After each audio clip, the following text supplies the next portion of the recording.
Can you go through that again? No. Cool. If the orange light goes off, it's not happening. Great. Anything else that folks want to add to this list or things we need from each other before we move forward?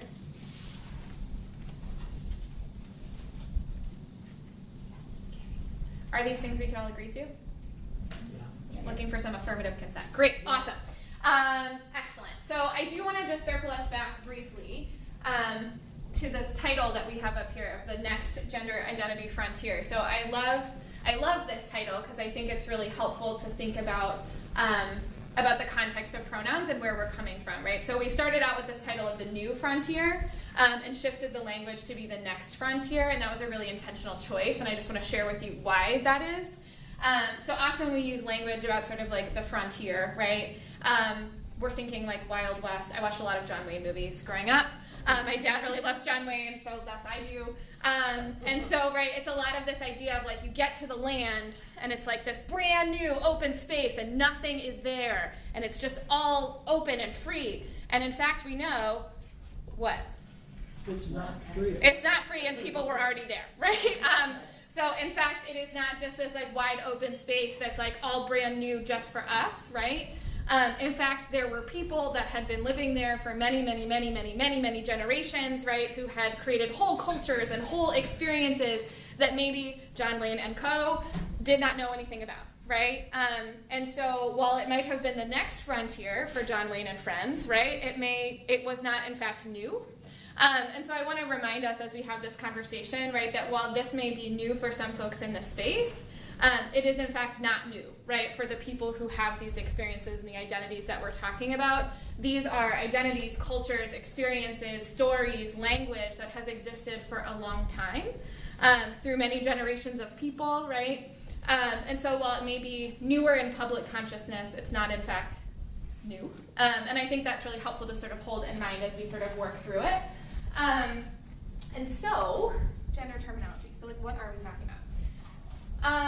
So baseline ideas, right? This concept of our sex assigned at birth. So the label we're given at birth based on the parts we're born with. Babies are born, they look at the parts, and they say, yeah, there we go. It's a boy, it's a girl, right?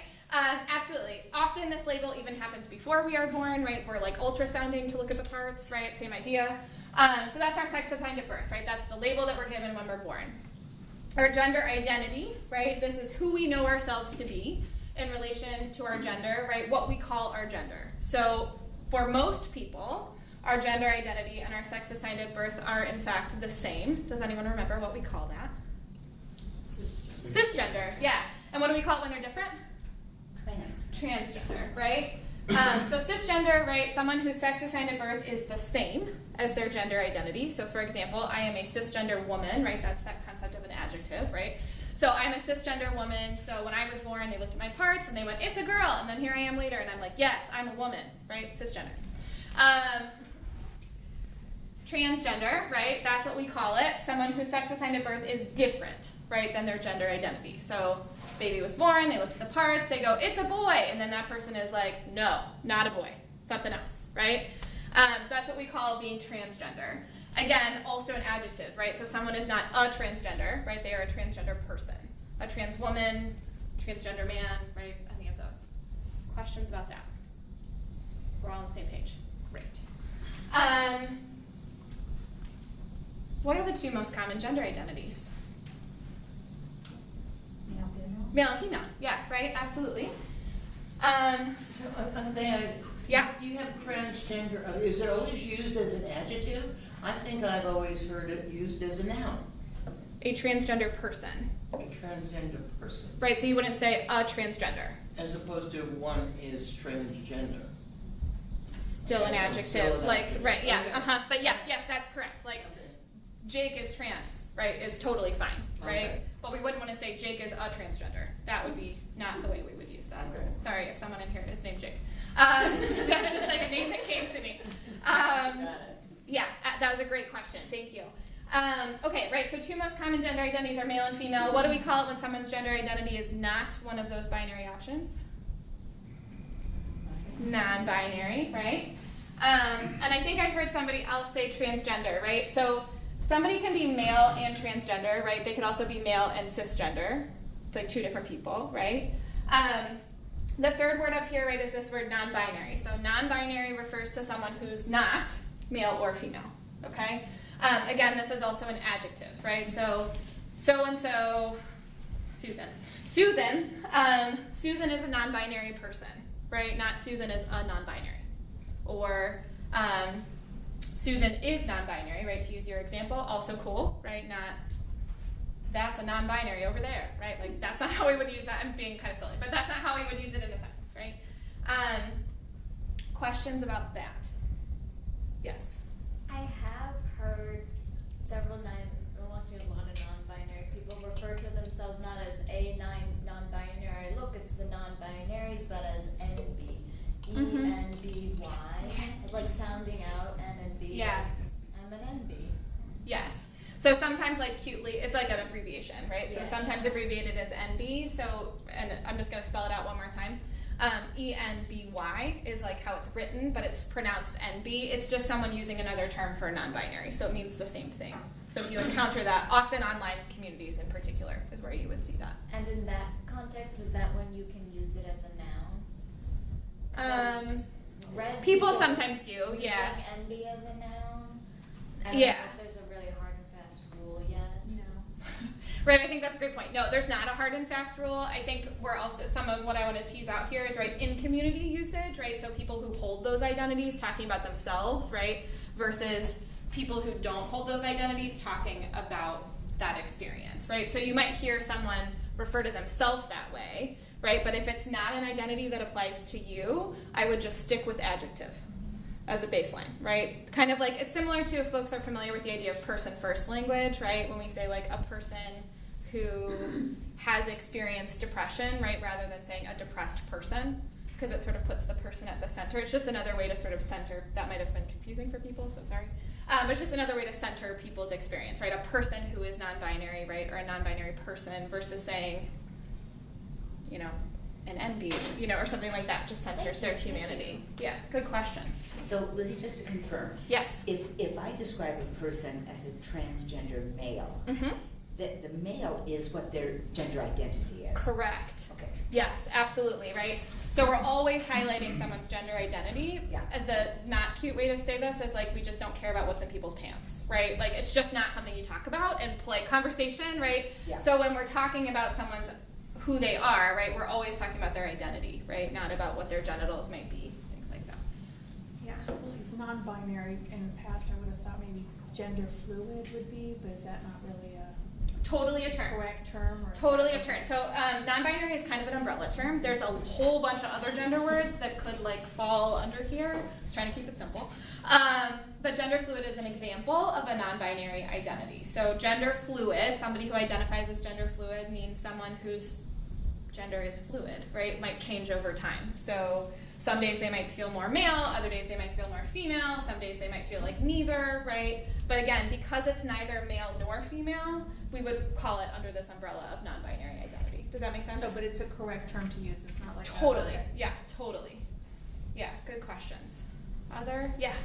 I remember decades ago hearing a term referring to somebody, and it was, I wouldn't say it was or wasn't a compliment or it wasn't, it was a description in the slang of the day. A person commenting about this person guessed that they were, and this was the term they used, AC/DC. Fascinating. Have you ever heard that? No, I'm Sure. learning. I remember that. Sure. I love learning. I remember that. Does it stand for I something? thought that Probably. Yeah, I think maybe I remember that more. Oh, interesting. Bisexuality. So sometimes you might see like It play either way, in other words. yeah. The So person referred to had a marriage, was a prominent person in a particular see. field, well known in a particular field, respected in a particular field, and had a family. I see. So to hear this comment about this particular person, Was it about their gender or their sexuality? it was about their sexuality, which way they Which, were like, behaving. got it. Got It's it. behavior thing. Behavior, right? Which I think is actually, I'm glad you said that because that's important, right? To distinguish this concept between gender, right, which is about who we are, right, our gender identity, versus about our sexuality, right, or who we like, right? So that's a different, so like somebody could be a transgender male and be straight, right? Or could be a transgender male and be gay, or be bisexual, right? Or any of those things, because those are about the kinds of relationships we have, not about our own sense of self. Does that make sense? Folks with me? Okay. Yes. Someone said, I don't know, I mean, just to be clear, AC is alternating current and DC is direct current. Yes. So it's an electrical current. Yeah. Right. Yes. But- Yeah. No, I got there. It just took me a minute. Yeah, that's interesting. I didn't know that used to mean that. So we'll learn things. Oh, you're too young. I know. I know. That says that term has fallen out of use. Yes, it is not commonly used now. Those are the extreme age. Yes. Totally. Which actually also highlights the importance of the fact that this language changes all the time, right? So, like, this is what I know to be true right now. This is what I hear from young people that I work with within my own community, right? As an like LGBTQ identified person, these are the most common terms that we hear now. That is not to say that at some point in the future these terms couldn't change, right? So it's not, and I say this often when I teach, but it's not like somebody like comes out, right, or like learns about their gender identity and then the big dictionary falls from the sky and they're like, all right, like which one am I? Like that's not how it works, right? So these are socially constructed words, right? They're developed in community with one another. They're things that as we develop new ways of understanding ourselves, as we find other people who have similar experiences to us, we create new terms for those things, right? And we create new language that feels good for different people. I think envy is a great example of that, right? Of people being like, oh, like this is cute, like I like this word to describe myself, right? And then it kind of catches on and then that becomes more common language. Absolutely. Cool. So, now that we're all kind of on the same page about what we're talking about, right? I just want to take a second to kind of talk through like why we focus on how to support trans and non-binary people, right? Because we recognize that talking about pronouns for the most part, all of us use pronouns, right, in our day-to-day lives. He went to the store, she got the milk, like whatever, right? We use these all the time. Often without thinking, right? These are not super like conscious word choices that we're making in our day-to-day lives. So being more thoughtful and conscious about using pronouns for other people is really about learning how to support transgender and non-binary people in our everyday lives, right? And make the world more inclusive for these people. And so one of the things that we talked about prior to this is just sharing a little bit of the information and the data that we have about why identity matters, right? Like why does it matter that we talk about this? And so I just want to share a couple of sort of like data facts. The first is just recognizing how early this happens, right? So children as young as 3 to 5 years old can understand gender and their own gender identity, right? So in my youth program, right, you've heard that statement, we start with children as young as 4, right? And that's not to say that we haven't had families come earlier, right? But that's when children understand their own experiences of gender and gender identity. And most of us, when we think about our own earliest memories of gender, is kind of preschool age, right? It's that moment where you're like trying on different clothes in the dress-up box, and you're like, what does it mean to be a mom or a dad? Or like one of the therapists that I work with often has young clients, she has very short hair, and they're always like, are you a girl or a boy? Like they're very confused because she has short hair, but like maybe as a girl, like it's just confusing. They're still trying to figure out, like they're trying to figure this stuff out, right? But they can, right, have conceptions of their own selves.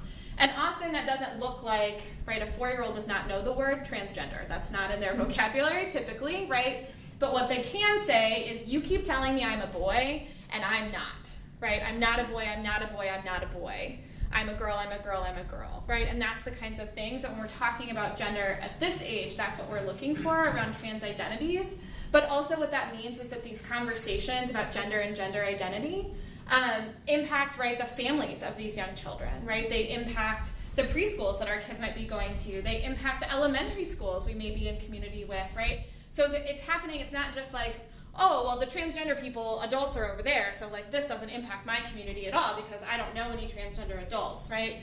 You may know an aunt of a transgender 4-year-old, right, or something like that. So I think that's helpful to remember. The other piece of this, right, is this really shocking statistic that 40% of transgender adults reported having made a suicide attempt, and of those, 92% reported having made an attempt before the age of 25. That is shocking and should be horrifying to most people. I think what that says is that A, the world is not accepting, right, of these people, and B, that intervening with young people, right, and making sure that our communities are safe and supportive for young people is really important. That said, the support that we can provide also really matters, right? And so what the data also tells us is that while that is really shocking and horrible, some of these small actions that we can make, right, shifting our language, right, shifting the signs that we put up in our spaces, right, like your rainbow out front, all of that stuff can really make a difference. Yes? Question, was that 40% our country, world? Yes, in the U.S. U.S. In the U.S. That's important to know because there are countries in which being not, if they know transgender, is a death sentence. Correct. Yes. So that's specifically from the U.S. Transgender Survey. Yeah. And so some of these statistics, right? I love this one. That 70% of trans youth with supportive parents reported very good or excellent mental health, as compared with only 15% of trans youth with unsupportive parents. The idea that 70% of any group of young people would report very good or excellent mental health, just like, woo! That's how I feel about that. But I think also, right, tells us, and this is clearly looking specifically at parents, right, but we know that parents are not the only important supportive adults in young people's lives, right? So this can be aunts, uncles, Sunday school teachers, you know, like volunteer Cub Scout leaders, right? Like all of that stuff, right? That's all included in here too. And this other piece, which is looking at schools, but I think, again, applies pretty specifically to community organizations, that 52% of LGBTQ students at a school with many supportive staff felt safe at school, as compared with only 21% of students at schools with no supportive staff. This many was like 11 to 15 or something. It's not actually, like in our schools where we have really big schools, there's not actually that many people. And I think what that tells us is that, right, the adults around us, the messages that they share with young people really make a difference, right? The fact that this event is even happening, making a difference, right? So like, yay, you did it. And I think that's really helpful, right, just to ground our work. While what we're talking about may feel really small, right, these language changes, they can feel tiny, but they're really effective in terms of showing our support, right? They really matter. So let's just talk about like what pronouns are for a minute. So what's a pronoun? English lesson. What's a pronoun?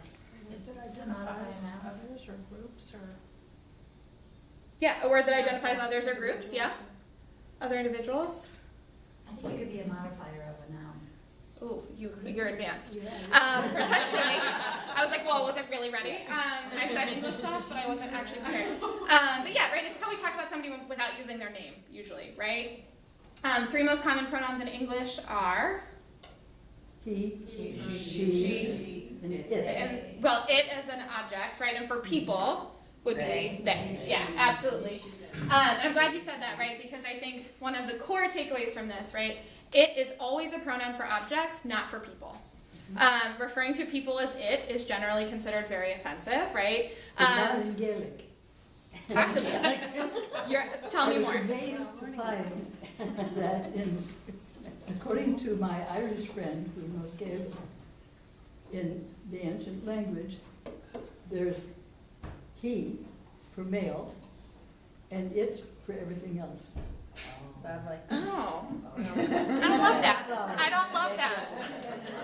So, like I said, referring to people as it is generally considered, right, is generally considered offensive, right? With the concept that it is often, right, it's objective, I'd right? love to take this course in Iowa. That's so interesting, I know. And there are other, actually to your point, there are other languages that have a third person singular, like a gender neutral third person singular pronoun. English is not one of those. And so, right, so if you call a person it, it's objectifying, right? That doesn't feel good. Humans are humans, not objects, so we avoid that.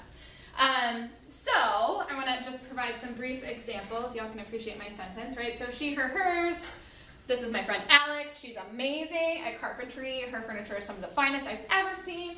That table over there is one of hers, right? He, him, his. Have you met Joe? He loves wearing wacky sweaters. Sorry, I had fun with these. His collection of sweaters is so large. Ma'am, speak a little slower. Yes, he had to clear out a second closet in his house. And then they, them, right? So we use they, them, theirs in a couple of different contexts, right? We use they, them for who? Groups. A group, right? So it's plural. Third person plural, right? So like those people over there, they are great, right? When else do we use they, them? Well, I've certainly used it when I don't know, Yeah. whether it's a he or she. Yeah, right? So often, and we do that all the time, right? So, ooh, someone left their phone. I hope they come back for it, right? So like, well, we do it when we don't know, right? The gender of the person that we're talking about. So it doesn't necessarily involve group. It can be a singular, it's a flexible pronoun. Totally, right? And I think it's important to remember that we do that like colloquially all the time, right? This is a totally normal way that we use this pronoun. It's also sometimes used as a singular pronoun for people that don't feel comfortable with using he, him, or she, her, right? So remember, in general, right, people who identify as female typically use she, her pronouns, right? People who identify as male typically use he, him pronouns. So people who have potentially what kind of identities might use they, them pronouns? What? Non-binary. Non-binary, right? Non-binary, right? So people who use who have non-binary identities might choose to use they, them as their pronoun. So for example, this is Lee. Lee's not here, but imagine Lee. This is Lee. They're awesome. Let them tell you about their work on fighting hunger in our community, right? So it's just a way to talk about a person. We still have noun-verb agreement, right? So you would never say they is, right? That sounds weird. So you would always say like they are, right? Or, and use the verb that way. But that's kind of how we would use it in a sentence. So again, very similar to when we don't know the gender of a person, right? This is just we do know, and we know that their pronouns are they, them. Questions? Are we with me? We're here. Okay, cool. Everyone's like, yeah, great. Cool. So I want to talk through some kind of like pronoun pro tips, right? This all seems very easy when we're doing an English lesson, right? Where this comes up often in our conversation with other people, what are some examples of scenarios where we might trip over pronouns a little bit? A newborn baby. A newborn baby, we don't know, we just don't know, right? Yeah, okay. What else? What I else? mean, if you have like a unisex name. Mm-hmm. We're reading names off a list, Yeah. right? And we just don't, someone has a name and you're like, oh, I don't know. Olivia is a lead. Yeah, right, for sure. What else? Yeah. Have you ever a friend who just started transitioning? Yeah, right. So maybe you are in community with someone who has a trans identity. They've just started transitioning, right? So maybe you've always known them as Laura with she, her pronouns, and now you know that they want to go, they're like talking about how they identify as transgender, but they haven't really done a lot, and you're like, do I still call you Laura? Do I still use she, her? Do you want me to call you something out? Like that kind of feeling, right? Of I don't want to offend you, but I don't know how to be respectful, right? Just sort of the core of the pronoun issue, right? I don't want to offend you, and I want to be respectful of who you are, right? That's the sort of both and struggle that we're often sitting with. So, for a strategy, if you don't know, just use they, them, right? When in doubt, they it out. Right? So, right, so like, I don't know, just like what you do with the beautiful lost bag, right? Oh, like that lovely person over there, why don't you go meet up with them to talk about the discussion question? Oh, like, did you see that there's some pie left? They're actually serving it up. Maybe they got the last piece of apple pie, like whatever, right? Just sort of using they, them pronouns as your default. Certainly, this takes practice, right, to get to a comfortable place of using they, them as a default. But it's a really strong strategy. It's the most passive way to be least likely to offend somebody, right? So, like, just in a general group setting when we don't know, this can be a really good strategy. Yes. Step 2, introducing your own self with your pronouns, right? So starting off by sharing your pronouns can be a good flag, right? That you're like, I know what pronouns are, right? That's basically what you're saying. So if I meet you at a party, meet you at my party. Hi, like, I'm Lizzie, my pronouns are she, her. And then you're like, either this doesn't mean anything to you, and you're like, what? I don't know. But you're like, cool, hi. Like, Listen, you weren't on the invitation. yeah, right? So, like, either it doesn't mean anything to you, and you're just like, oh, that's kind of weird, but, like, cool, I'm still going to talk to this person talking to me, right? Or you're like, oh my God, I can share my pronouns with this person because they're going to understand when I say, hi, like, I'm Alex, my pronouns are they, them, right? And what an awesome moment for that person who's like, they're going to get it, right? So what you're saying is, I know how to use this, like, I know what this means. The other way we might see this, right, is in an email signature. I think that was in the description of this event, right? You may have seen emails from other people where, like, in an email signature under their name, it'll be like, so mine is like Lizzie Appleby, like LCSW, program manager, pronouns, she, her, hers. Again, just communicates, I know what pronouns are. So if you want to talk to me about your pronouns, I can receive that information.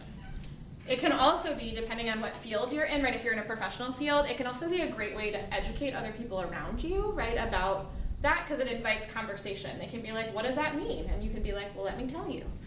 So it's kind of a good passive advocacy piece, too.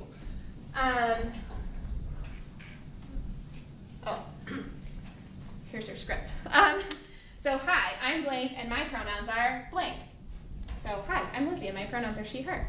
Let's practice. Turn to a friend sitting next to you. Introduce yourself with your pronouns. Go.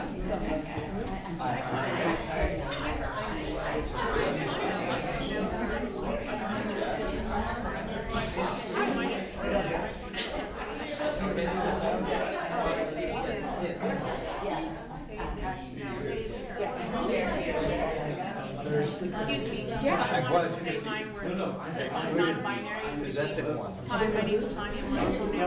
Stay there. They, them. Stay there. Stay there. Your ditto? More and more, I would say, I see it most commonly in my but again, so my partner uses they, them pronouns and has for the last 15 years. So it's, again, not new, right? That's the idea of it. It's newer in popular culture, but it's not. Possessive pronoun too. Yeah, especially his. Some of the language has shifted, so they which is still tricky to use, but non-binary is much more common. Okay, great. We had great conversations. I suspect also some questions might have come out of those conversations or other things that folks want to share. Yes? I'm craving to use the possessive pronoun, but it's not in the instructions. Try it. I did. Oh, I was like, great. No, he corrected me. I said, I'm Jeff, and my pronouns are he, his, and or he, him, and then you said, and I was like, well, I read the script. Yes, thank you for sharing that. You can say she, her, hers, and some people do give the full 3. More commonly, you see them as both, but it is not incorrect to say. I just he, want to him. be sure that so I am correct. You are certainly, yes. Right. You are both correct. I am correct in what I did. I want to make sure that. Yes, you are both correct. It's not record. Everyone's right. From time to time. At least in this moment. Right. And my correct status is episodic. I love it. Other questions that came up for folks as a part of this exercise, or just like even a small group conversation? Questions? Yeah. We were talking about the age at which this is going to become more. Are you, in your experience, are you finding this is junior high? Is that high school? Yeah. I mean, I don't expect that people my age are going to go to dinner with each other and start using, introducing themselves with pronouns. Wouldn't it be cool though? I A little. don't know if it'd be cool. But yeah, no, I hear you. Tell me where I'm going to expect to hear this. Yeah, so I think, Picture this in Covenant Village. I don't know, just try it out. You can start it. Right. Right. So facilitated spaces. So very common in school settings, pretty common in like organizational settings, like if you're doing like a group and people do introductions as like in a circle, like much more common in that kind of structure, certainly than at our dinner party, although that's delightful if you want to bring it there. My friends do that at our parties, but I think we're a special set. So we're like all facilitators, so that's fun for us. But yeah, so I mean, I think again, right, maybe not something that you necessarily are seeing verbally happen a whole lot. Something we do see non-verbally happening increasingly in lots of spaces, right? So like I said, the email signature strategy, putting them on name tags, putting them on, like putting pronoun pins. Sometimes people have like a little button or a pin, right, that they wear that has their pronouns on it. So again, these more passive ways, right, of introducing yourself with your pronouns. So again, even if it is something like you go to a conference, I don't know, you go to a conference, right, and everybody has to make a name tag, and so you put your first name on the name tag, and then maybe you just like handwrite in your pronouns, right, under it. Not a huge statement, certainly, right? It might require a small amount of bravery in the sense that you might be doing something a little bit unique or different, right? It's always a little bit scary to step out of the box. And, right, kind of this nonverbal signal of like, I get pronouns. I get it. I'm a safe person. I get it.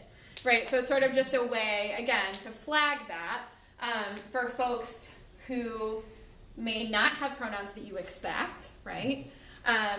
Or who just may not be sure if it's a safe place for them in general. Yeah. Part of what I appreciate about what you're helping us to work through or remind ourselves is there really are two pieces, and they're very fused, but they're distinct. There's the what I need or what I want to say about me to you or to whoever else, to the whole group you're with. And then there's the thing that you can do, as you said, very assertively but very passively, that says, I'm doing this for someone who may identify this way. Totally. Creating that safety. And I think that's where the biggest shift, I think, needs to Totally. occur for someone who doesn't identify non-binary, who identifies cisgender, to say, it's not about I need to put these on, it's Totally. about I want to make sure others know that I get pronouns. And Right. that's that advocacy piece that I think is really important. Right. And I think actually to piggyback off of that too, right, often for a while, right, I think when we are doing this education, for a long time, sort of our first tip, right, was if you don't know someone's pronouns, ask them. But I think that actually what that ends up doing, right, is putting a lot of the burden of work on the person who has the pronouns that are different than what you would expect, right, and just makes the rest of us feel much more comfortable being like, well, no one will ever ask me what my pronouns are, so like no big deal for me, right? But for the person whose pronouns are they, them, right, for the person who maybe, to your point, right, is just starting to transition and so looks kind of androgynous, right, but may feel really strongly that they want you to use she, her pronouns or whatever, right? It's really that's who we're doing it for, right? We're not doing it because like you couldn't guess what my pronouns are by looking at me, right? You could make an educated guess, you'd be right, you know? It's not for me, right? It's for people for whom it isn't so clear, right? The educated guess might not be so obvious, and instead of putting the burden of the work on them to have to tell me, right? What I'm doing is saying, hey, if you want to share, I'm open, but you don't have to. Right, and not putting that person in this moment where they have to sort of come out, right, in every environment that they might go to. So yeah, for sure. Yeah. Well, and people I meet, either they're gonna think I'm rather daffy, or they're gonna think I'm very avant-garde, or else they're gonna say, well, you know, what you need. Yeah. They're really courageous, so it's very interesting. Yeah, I mean, I think you're so right? I think this idea, particularly, right, when we are existing in a culture where we just, like, don't ask, don't tell a little bit, right? Like, oh, I'm just not going to make waves, we're just going to all pretend like nothing is happening, right? Which, like, I feel that, right? I don't necessarily, contrary to what you might assume, I don't actually love conflict. This is not, like, I don't thrive in an environment where people are... You know, I don't want people to judge me. I don't want people to think I'm weird or odd or different or be excluded for any of those things. And at the same time, right, there's this sort of tension between not wanting to make any waves or make anyone uncomfortable, right, but also recognizing by not making a lot of people uncomfortable, I might be making one person really uncomfortable. And sort of that one person, right, who might have pronouns that are different, that person is then in that situation being made extra uncomfortable for the sake of everyone else's comfort, right, this idea. But this really applies just to people who might consider themselves transgender. I mean, really, it doesn't apply to somebody who considers himself lesbian or gay. Generally not, although there are certainly, I will say generally not. There are certainly exceptions to that. There are cisgender people who might use they, them pronouns. There are some people who might use, I know people who might say, I'm Lizzie and I use she, her, and they, them pronouns. So generally, yes. And the world is not that cut and dry. Because, I don't know how common this is to introduce yourself, with and my pronouns are. Because I know a lot of people from all kinds of backgrounds, and I don't know. I might be teaching them something. I don't know. Yeah, well, and I think again, right? It's culture shift. This is what we're talking about right now. Is this is a culture shift. This is not oh yeah, everybody's already doing it, so cool, let me hop on the bus, right? This is we're still learning culturally, right? How to incorporate this recognition that I can't assume everyone's pronouns into our day-to-day life. And so again, I do think when we're talking about these pieces, I think that idea of passively introducing ourselves with our pronouns, right? Putting them on a name tag, putting them in our email signature if we have them, kind of thinking about different ways to offer people the opportunity to share pronouns is more about what we're talking about here and less about necessarily at every dinner party doing a go around with hi, my name is and my pronouns are, Well, since this is the first time we were discussing it, it is rather avant-garde. Sure, yeah, let's lean in, let's be avant-garde. When's dinner? Totally, yeah, for sure. Other questions or thoughts that folks are sitting with? I think Michael's What? No, I'm just curious why you're beginning with pronouns in the sense of connection. So what I'm really interested in is bringing people onto the bus. Yeah. Right? So if you look at I don't know whether you were aware of the posting on Yes, I X, heard. where it was like a little microcosm of the resistance and the difficulty that people have with this issue. I'm really interested in reaching people who probably didn't come, right? Yeah. In all sorts of different reasons. I came from a conflict background myself in Ireland, but there's an individual behind the pronoun that needs connected with in terms of love and support Mm-hmm. and understanding, and I'm just wondering. I felt resistance to doing my pronouns, and I'm pro this. So if I feel like that, how are you going to reach the people who aren't on the bus? Yeah, and I feel, quite honestly, I'm not doing this workshop for the people that aren't on the bus, right? Yeah. Sure. Right, to be honest, the purpose of this conversation is for people who are oh, yeah, I want to show up for trans people, but I don't know how. That's what this is for, right? This is, I want to show up, I recognize this is a group of people I need to support, and I'm just not 100% sure how to start. This is a place to start, right? So I'm a masochist, I want to go out and reach the people who aren't. Rad. Yeah. And quite honestly, right, we need you. And so I think the other piece of this, right, when we talk about movement building, right,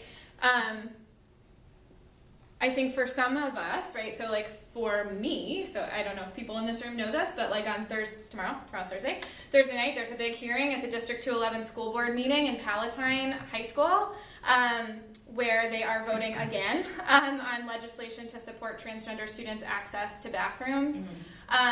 The Parents for Privacy folks have gotten word of this, and they will be planning to show up in mass. They need people there. They need bodies in the space, right, to show up for young trans people.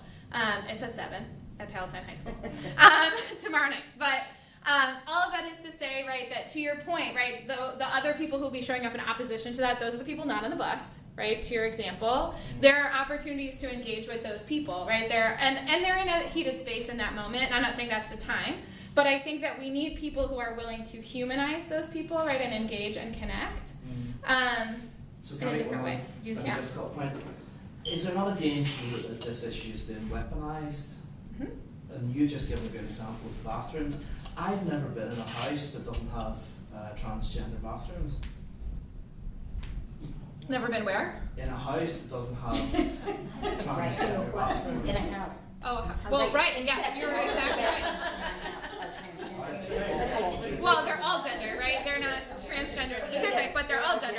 Yeah. if you go to more and more sort of trendy restaurants, they're just non. Right, which is against the code, actually, the building that code code? in Chicago. So maybe Europe. Right, but yes, no, I'm It's agreeing. just like it's not a thing. Right. It's Yeah, just a- well, it's not. It's just right. bathroom.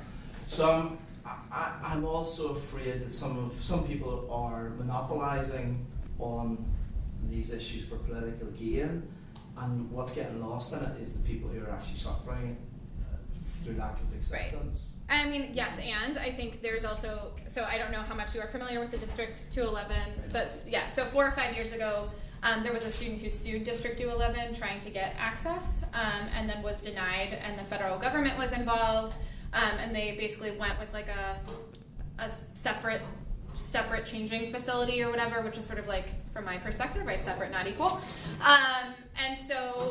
And there was like a ongoing lawsuit and all kinds of things that went around that, which I think, to your point, was also about people trying to make a statement that they are in support of whatever conservative values, blah, blah. Sure. And I think like there's that piece of it too, and I think you're right. I think young people, particularly young people at the center of those kinds of conflicts, are very much harmed. And so again, I think the purpose of this conversation is really about what are the small ways, and these are small, right? This is not gonna change the world in a big way, but it is my perspective and my work in the movement to help people change the world in their smaller interpersonal interactions, because what that does is send signals to those young people who may be at the center of these conflicts that not every adult is like that. Right, that not every adult that they interact with doesn't understand what a pronoun is, that not every adult thinks it's just a phase, or like you don't understand, right? This is about making sure that while all of the big battles are being fought in the big world, that also our smaller interpersonal communities can be safe spaces, right? That there can be places where we go where people do know who we are and they do know what we need and they do care. And so this is just, again, I recognize tiny, drop in the bucket, right? But I think it has a big impact in terms of those individual interactions, right? Which can, in a moment that can feel very dark, be sort of like a little light in this world.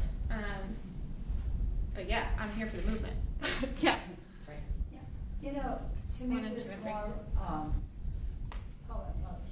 common, you know, I don't think buses have those signs along the tops, you know, underneath in the corners anymore, but to have those signs like, hi, my name is Lizzie and my pronouns are she and me, or she and her, and then one for the males, and maybe any mixture, any combination. But that would be a good way to, you know, put them in public places that are like they don't have those in the buses. They don't have that. Like the advertisements? Oh yeah, they do. Well, I Some mean, of something them. like that, Maybe like something just- that's streaming. You know. Yeah. But if you're going to this, are you going to the school board meeting tomorrow? I cannot be there because I'm running youth programming for LGBTQ young people, but we have sent they are taking anybody. So Yeah, I don't think they should let people that are from outside the community speak, though. I think it should be just people within. yeah, I don't know what they're gonna do about that this time. Well, that's very. I mean, if it just should be We'll the see. thing itself. Yeah. I hope. Yeah, I saw hand and then hand. Yeah. I hope I'm not taking too much of the airspace, but while it is really good to do this for children, I think we also do need to. I'm I think listening, you sorry. also can't forget the adults involved in this as well. 'Cause, I mean, a lot of times you can't catch on to the fact of that your gender identity might be different than what you were assigned with until much later in life, or you don't feel safe enough to do that until later in life. I mean, like, just Totally. recently, Sam Smith, famous adult person, just came out as non-binary. Yeah, totally. I think I just work with young people. That's why that tends to be my lens. But I really appreciate you bringing that up, right? Because it isn't just about young people. While we do see, I think in a lot of ways, young people leading conversation about what language is for this, that doesn't mean that there are only young people that are trans, right? Or only young people that are non-binary. We have adults and people at all across the lifespan, right, who hold these identities as well. Yeah, for sure. Over here. Yeah, the linguistic question. Is there any attempt to create a new word? Indeed, you are jumping to my next slide, so hold on one second. You get a gold star. I know, you're advanced. So I want to work through there are 3 more things on here that I think are helpful. One is just this piece of that learning new pronouns is hard. I just want to name that there is a cognitive switch piece, right? So it's not just about like knowing. Did we talk about that? Yeah, it's not just about like knowing what the words are. It's also just like literally practice. So be kind to yourself, right? And practice and get it right. A great example of this. So my partner uses they them pronouns, and this was really hard for my mom. And so what she would do is just talk about them to other people. So like, oh my God, let me tell you about what they're doing. Let me tell you about their job. Just like all kinds of, just as like a way to just practice and practice talking about them so that they can learn, so that she could learn their pronouns, right? So again, I just want to remind folks to be kind, be gentle. It's not the end of the world, right? That it's hard for you. But practice, and when you make a mistake, because you will, when you make a mistake, correct yourself, apologize, and move on. Be cool, okay? So what we don't want to do is I'm so sorry. Oh my gosh, I can't believe I got your pronouns wrong. I've really been working on it. I'm just so sorry. Like weird, right? Like keep it cool. So right, what we would want to do is I'm sorry, she is getting the TV remote and is going to bring it into the room. Like she'll be back in a second, right? Cool, I made a mistake. I corrected, I apologized, and then I moved on with whatever else I was saying. If you really feel like it's necessary, right, and sometimes it is, to like follow up with that person, if you need to follow up to apologize at a different moment, just make sure you do it in private, right? It's just not something we want to do publicly. And if someone else makes a mistake, gently correct them. So don't leave it to the transgender person in the room to have to correct everybody's pronouns all the time, right? That can feel really bad if you are the person who is using the pronouns that people are struggling with, right? So let's say that I am Carol, my pronouns are she, her, and everyone keeps using he, him for me, and if every time someone's talking about me, I have to be like, I'm sorry, she, that's like exhausting, right? Nobody wants, again, most people do not want to make waves, right? You're already maybe feeling a little weird about it, and then you're having to be like the pronoun police with everybody. Doesn't feel great. Really helpful to have an ally in the space, right, who can correct other people. Recently, in one of the spaces that I work in, they had a new employee who used they, them pronouns. That was new for some of our staff. And so we kind of like had a staff conversation about it where it was like, please just correct yourself. Like if you notice other people, please correct them. And then it was just like a culture, right, where people corrected other people and people didn't freak out. It was all cool. So, right, I'm talking to my coworker Amy. Amy misgenders this person. I'm like, actually it's he, right? And Amy's like, oh right, he, blah, blah, blah, blah, right? This is part of the way that we help each other practice, right? And help hold each other accountable, even when that person is not in the room, right? Even when they're not there, even when they can't see you, continue to work on pronouns, continue to support other folks in trying to work on those pronouns can be really helpful. Questions about those before I answer your question? Yeah. I'd just like to confess my own struggle with getting pronouns right for transgender youth. My last two churches, we had youth that transitioned while I was there. So I knew them before the transition, and I struggled. And I messed up several times. Me, the liberal gay pastor. Right, truly. I mean, I am really like trying to get this right. Stumbled and fumbled all the time. I mess up all the time. And I forgot their new names too sometimes. Yeah. Called them by their old names, like, and I wanted to be. Sometimes I just felt really bad about that, and I thought, well, that's not going to help anything. I just got to really just working on it. Totally. I mean, to validate that statement, right, like, so I run an LGBTQ youth program. This is like all I do. 60% of the young people we see are trans, and I still do that, and it's all I'm supposed to be doing basically all day long.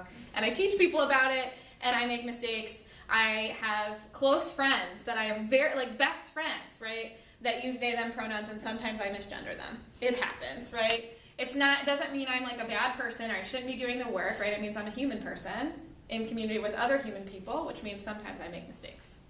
It's like learning another language. Like, totally. We were in China, and we mispronounced the words. Right. I never knew what we said. Huh? Yeah, totally. I'm gonna move us past this video briefly because I want to answer your question, which is about neopronouns. That's what they're called. Neopronouns, pronouns that are not any of our most common pronouns, right? So neo for, sorry for that extra bullet. So this is an example. So an example is Z, Zir, and Zem. So this is Beck. Z is an incredible artist. You have to see Zir collection. You could also see Z in here. Sometimes this is an H instead of a Z in the second one. That's the most commonly used neopronoun. It is not the only neopronoun. Someone that I have worked with uses some neopronouns that don't sound like our most common pronouns, which are, I think, a little bit more challenging. So they use Kai, Kier, and Kine pronouns, KY. So Kai is an incredible artist. You have to see, oh my gosh. Kier, thank you. You have to see Kier collection, right, would be how you would use that in a sentence. So to your answer, has anyone tried to make a new word? Lots of people is the answer. There is not one like universally agreed upon word that folks have come up with. And I think for many people, it doesn't feel important to find one common word. I would say the most commonly used singular gender neutral pronoun is they, them, for sure. I think because it's more familiar to more people, but there are certainly lots of others. And it's now official in the Merriam-Webster dictionary. They, them? Yes. Yes, Oh, it that is. is just like data and datum. Yes, data can be It's on this singular, piece it of turns paper. out. Finally. They used to call a newspaper. What? I've never heard of that. But actually, and as I was looking up some other examples of neopronouns too before today. And it was interesting, I was reading on Wikipedia, so like whatever, but I was reading on Wikipedia, that there was like a contest in 1975 to try to come up with like the new word, and then it was something like, it was just E, ear, and M was the one that they had come up with, but so I mean there's lots of, or M, A, M, and ear, or something like that. So again, lots of different ones, yeah. Well, this reminds me a little bit of the ongoing over the decades of Esperanto. And how important it was to get a universal language. Finally ended up English, I'm afraid, but Esperanto is gone. Gone, yes. Bye-bye. Yeah. And that's not to say, like, again, there are absolutely people who use neopronouns, so somebody might use pronouns that you've never heard before. And we wouldn't know what they're talking about, so it wouldn't be useful. And I think, again, most of these, like if you look up if you go home and Google neopronouns or something, you can find lots of different examples, and people do use them. So like I work with a colleague who uses these. That's why they're the ones I put up there. Of Z is an incredible artist. You have to see Zir collection. The person I talked about that uses the Kai, Kier, Kine pronouns also uses they, them pronouns. So they say they, them is fine for people who don't know me. If you do know me, like please use Kai, Kier, Kine pronouns. Recognizing that like that's a lot of effort for people that they're not going to have close connection with. Yeah. Part of the problem of using these is how we react to a person's appearance. Mm-hmm. Do they look male or female? Yeah. Or which? Yep. And there you are. When in doubt. And hence the confusion. Yeah. Yeah, I mean, right? And I think, right, the recognition that somebody that we look at and say, like, oh, well, I should definitely use she, her pronouns for that person, we could still be wrong, right? And I think for the sake of simplicity and for folks to follow the conversation, we've stayed in a place, right, of recognizing, like, of the assumption that we can usually tell when someone uses she, her, or he, him pronouns. And that's true often. It's not true always. How young are the children, or how old are the children who still have no appreciation of gender difference among the children you use? Do you mean like kids who use they, them pronouns? No, the ones who really have no concept of whether boy or girl difference, or how they judge boy or girl. Because I remember in my childhood, my sister and I, who was 3 years younger than me, were looking at pictures of our parents, and we were born in 29 and 27. These are pictures of my parents in the 20s. Up in Minnesota, mother being taken to visit the new relatives to be, meet the family on the farm, and she was a city girl. But up on the farm, she wore jodhpurs. Now you know, women until the 50s did not wear pants. My sister and I would be looking at these pictures, and there's a real cute picture of Dad and Mom, fiance, sitting on the running board looking very happy of his Model T. And she was wearing jodhpurs. And I remember Meryl and I saying, well, that's when mother was a boy. And this is in the 30s. Right.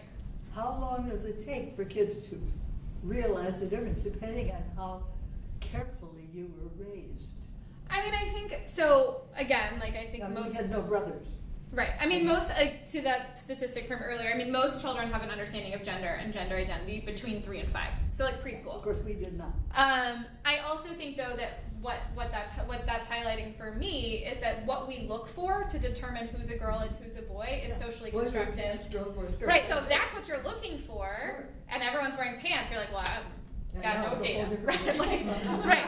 Versus, I think also thinking about, right, like what we might be coded to look for to determine people's gender, right? So am I looking to see whether, so like for example, for a long time we might have seen someone with 2 earrings, right, and been like, well, that's clearly a girl because they've got 2 earrings. And also, not helpful now, right? Nothing is helpful. Right, I mean, right, There's so no this... outside symbol. Right, and so recognizing, which I think, again, right, just reinforces this idea that, like,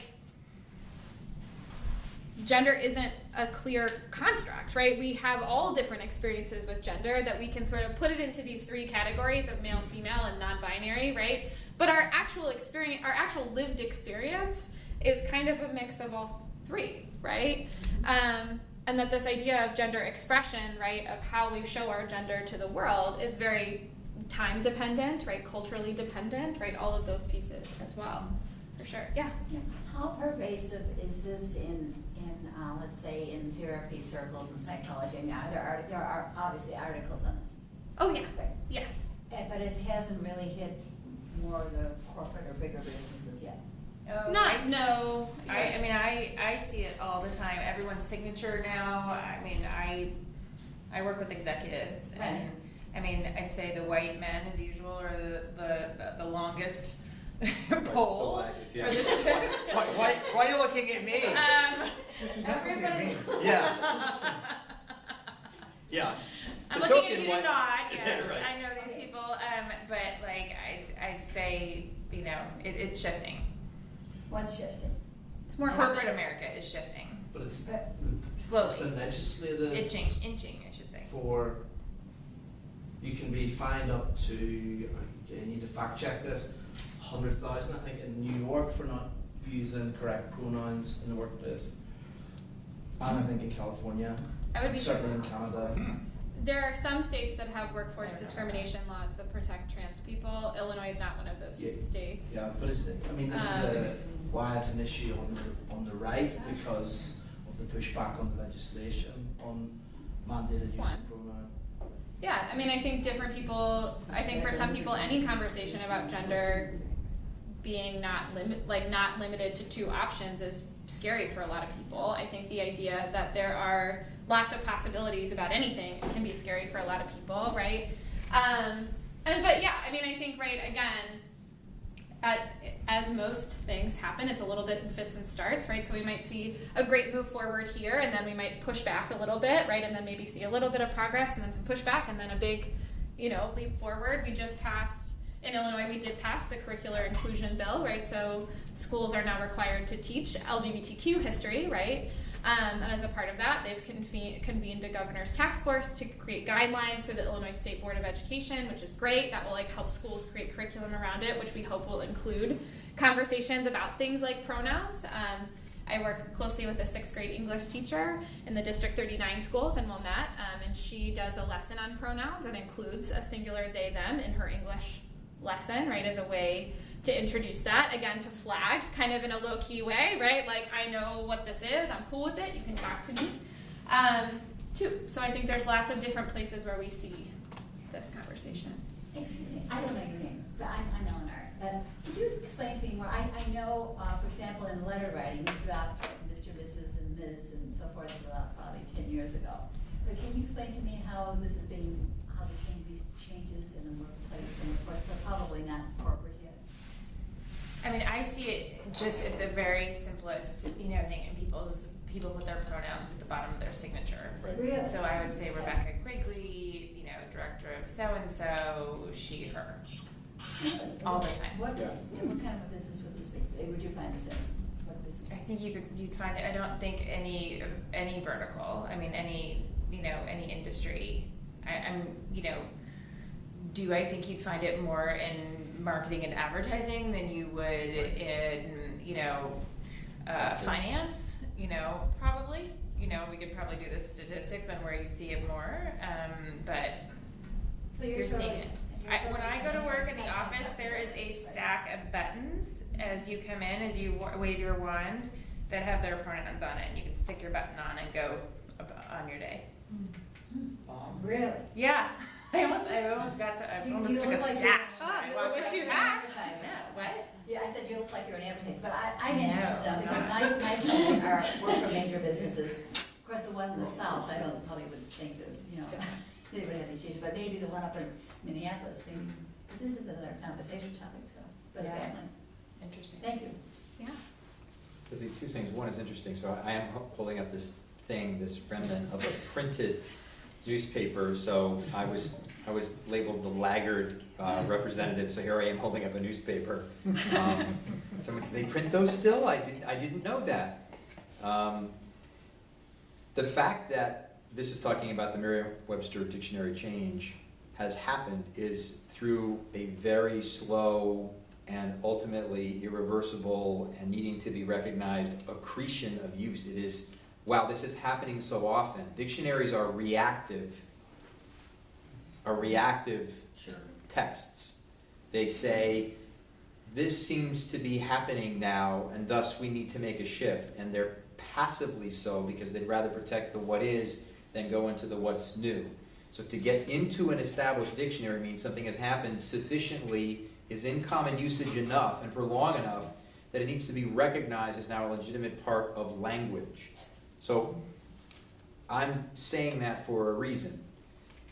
You had said, and this is one small thing we can do and it isn't that big and this isn't going to change the world. Like, no, actually, every one of those small things, every one of those buttons worn, every one of those emails with the preferred pronouns at the bottom creates a growing awareness and a wave and ultimately helps, I think, to diminish to some degree, what may be the, at first, resistance that some people may feel. And eventually it's like, I guess that fight's kind of over, we're past that, next. I think those little efforts are very, very important. The other piece I want to add is, and I keep coming back to it, and this is the statistic that Sarah, Jeffrey, and I heard when you spoke at Kenilworth Union about safety. Oh, yeah. 70%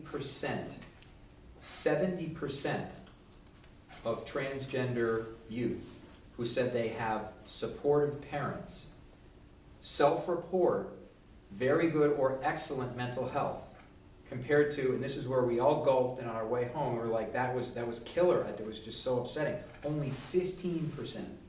So this isn't just social etiquette, this isn't just, no one wants to be mistaken or mislabeled or misnamed, everybody wants to be known for who they are, or for who he or she is, whatever the pronouns, correct, right?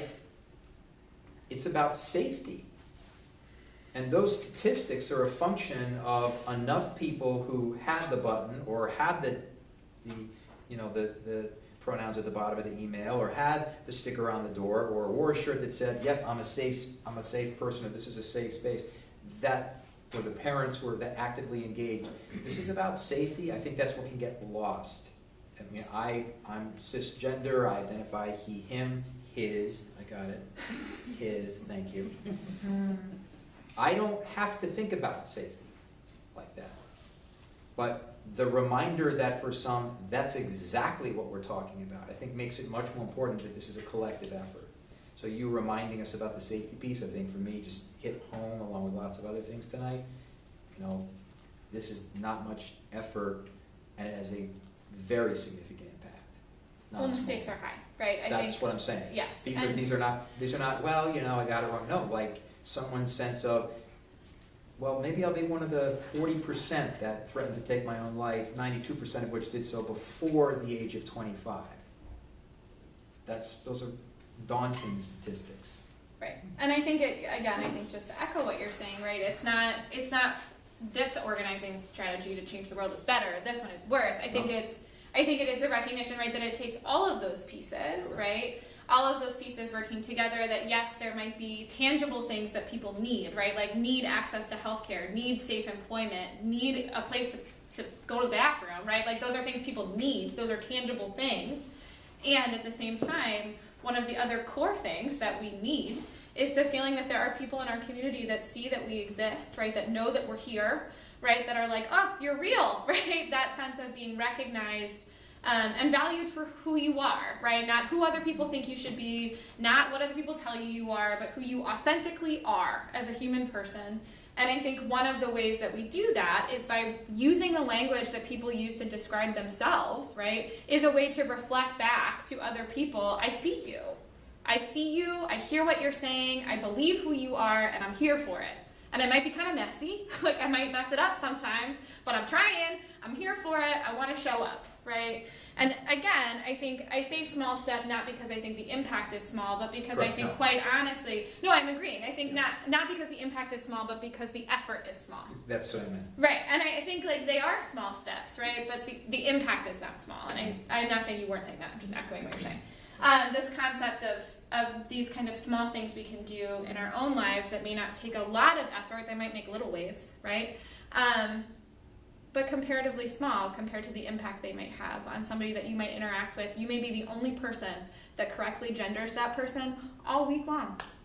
Like you may be the only person who even thinks that to ask what pronoun someone uses that whole year. Right? And for someone who may not have very many people in their lives who are acknowledging who they are, that they may not feel safe to share who they are with the people that are closest to them, that itself can be life-saving. And I think it's really important to remember that those kind of small moments, right, the seemingly small interactions that we have can have impact far beyond, right, what we may even know from that interaction. And so that's why we started this conversation about pronouns. I will also share these slides with y'all. There is a cute video in here, but I don't want to take up more time than we have. I don't know what time it is. It's 10:02. Oh, then we could watch the video. Let's watch I it. think we should. Turn it on. Yes. Where do we get the buttons? Where do you get the buttons? You can order From some. Ms. Quigley? I was like, Kelly Anderson is wearing one Sunday. That'll be on my neck and next door. A button stealer was gone, but it was for a good purpose. Not everybody is wearing name tags, so we don't know. That's what they're there for. Truly. I'll get on it. I've also seen some like congregations who've added little like label stickers that they can add to their like if you have like metal name tags or whatever, they just like Avery labels that you can print pronouns on that people. That people can add to also. So this snazzy video is from an organization called Minus 18, New Zealand. I think they're from New Zealand. It's New Zealand or Australia, but I'm pretty sure it's New Zealand. So this is a group of young adults primarily talking about their own experiences with pronouns and sort of what they want the world to know. So that's some context. I am a writer and researcher. Maybe we'll watch it if it loads.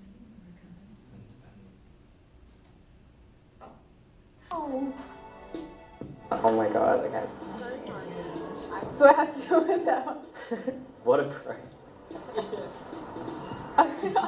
Ignore the backdash is for fun. Pronouns are basically words used to refer to a person rather than their name. They, she, and he are all examples of common pronouns. He and she are gendered pronouns. She's typically used by people who identify as female, and he's typically used by people who identify as male. However, he or she pronouns are sometimes used by people who don't identify as strictly male or female. Some people prefer gender-neutral pronouns. Gender-neutral pronouns are generally used by people who identify as genderqueer or non-binary. A few common gender-neutral pronouns are they, ze, and a, but there are a whole array of gender-neutral pronouns. People think long and hard about the pronouns they'd like to use and why. If you use the wrong pronoun for someone, that's what's called misgendering. When a person has new pronouns, it can take a bit of getting used to, but it's really important to use the right ones. A person's identity is very important, and it's super important to respect that. So when people use the wrong pronouns for me, I find that I've gone through all this effort to kind of come out and be myself, and it's kind of just thrown back in my face. Coming out for me was mainly awkward, with a lot of people that used to know me, people didn't understand. I think there is a lot of misunderstanding. When people get my pronouns right, it makes me feel like I'm, like being myself, and people are responding to that and are just like respecting me as a person. When people get my pronouns right, I feel respected by them, and I end up feeling a lot more comfortable around them. Sometimes if you identify someone with a different pronoun that they don't identify as, you can potentially actually upset them, and I don't think you should be upsetting someone in this process, and that's why I think it's very important to know what someone identifies themselves as and respect it. It's not about like you're a terrible person if you mess up, or you're a terrible person if you take time to adjust. You're totally not. But it's more about making that extra effort for someone that you do care about, or just kind of being a bit considerate that everyone has different needs, and it's just a really cool thing to do for a person. And I think it's easy to not quite get that, or just see it as, there's a person who's mad at you, and outwardly they might be a little bit upset, but inwardly what they're feeling that's motivating that reaction is so much more an understanding that they're not hating on you, it's just that they really are probably a bit fed up and a bit hurt. It's not always easy to come out and tell people that you're trans. Never assume someone's pronouns, just ask if you're not sure. Using the correct pronouns is a pretty big deal, and it's a really awesome thing to do. Genitals don't equal gender. This is probably the biggest mistake people make. It's a pretty easy assumption to make, but genitals and body don't actually reflect anything about a person's gender at all. Above all else, don't try and argue with this person, whether you personally agree or not. A person who's asking you to use those pronouns likely has put a lot of thought into it and trusts you. Basically, what's more important? Someone's anatomy or who they really are and their happiness? Sometimes, however, you will slip up and use the wrong pronouns. It's not good, but it does happen. Getting used to someone's new pronoun can take time. And you may feel pretty awkward or even guilty when you make a mistake. Some may sound pretty strange at first, and changing the words you use in general can be harder than expected. If you do slip up accidentally, it's important to not lash out at the person or blame them. You might not pick it up instantly, and it's important to try hard on this. But if you do slip up, don't snap on it. Just keep trying your best and you'll get the hang of it with time. Don't freak out, just make a quick apology, correct yourself, and keep going with the conversation. Making a big deal out of it is probably going to make them feel bad and make the situation very uncomfortable for both of you. If you hear someone deliberately or even accidentally using the wrong pronouns for a person, don't hesitate to pull them up on it and politely correct them. Hopefully that helps to explain pronouns a little bit better and lets you know how much it can mean to a person. And it's super important to get them right as much as possible. Something as small as a tiny word like that could have a huge impact on a gender diverse person. Both how they feel at the moment and how they feel in the long term. Having good, accepting, awesome, and loving people around you can really be life-changing. I was just going to close the thing, but it's done. Thank you so much for watching our video.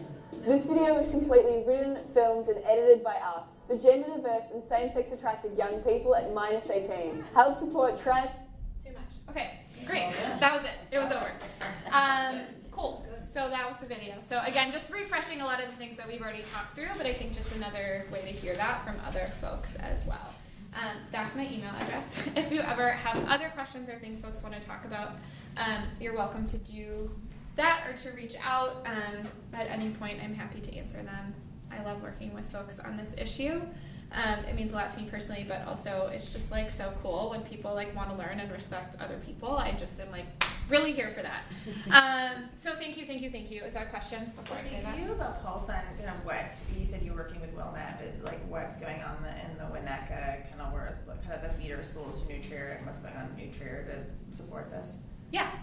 So most schools in this area, for the most part, have pretty supportive administrations that work to support trans and non-binary students kind of across the board. I think there are different levels of experience at the different schools depending on how many trans students they've had. Some of those schools I have done trainings with their staff. Some have reached out to other organizations as well to do staff trainings. Often I think where we see the greatest challenges are in the peer-to-peer interactions, which isn't a shock. I do through my job work with some of the local school districts. We work with the Glencoe schools and Sears and Kenilworth as well. I don't know what's happening in the Winnetka schools. We haven't been there, or the Wilmette schools specifically. Like, I don't know what's in their curriculum. I don't know what's covered. But that's not to say that they're not doing things. I just don't know what they are.